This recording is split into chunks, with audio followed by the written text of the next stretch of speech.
ડભોઈમાં કોમી એકતાના માહોલ વચ્ચે મોહરમ પર્વની ઉજવણી સંપન્ન થઈ. યા હુસેનના નારા સાથે 15થી વધુ કલાત્મક તાજિયાનું વિસર્જન કરવામાં આવ્યું.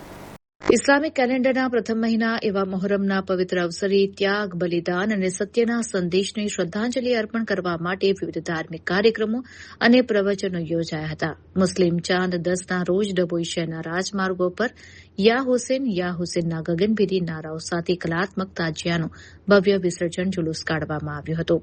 આ જુલુસમાં શહેરના 15થી વધુ નાના મોટા આકર્ષક તાજિયા સામેલ હતા.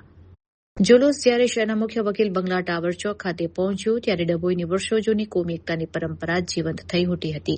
અહીં ઉપસ્થિત ડભોઈ શહેર કોંગ્રેસ પ્રમુખ સતીશભાઈ રાવલ, નગરપાલિકા સદસ્ય અજયભાઈ રાઠવા, કારોબારી સમિતિના ચેરમેન અફઝલભાઈ કાબાવાલા, સલીમભાઈ ગાંજી, કાલીભાઈ સિંધી, સલમાનભાઈ મંસૂરી, પિન્ટુભાઈ પટેલ સહિતના હિન્દુ મુસ્લિમ અગ્રણીઓ એકતાની મિસાલ કાયમ કરતા તમામ તાજિયાને ફૂલહાર અર્પણ કરી ભાવભેર સ્વાગત કર્યું હતું.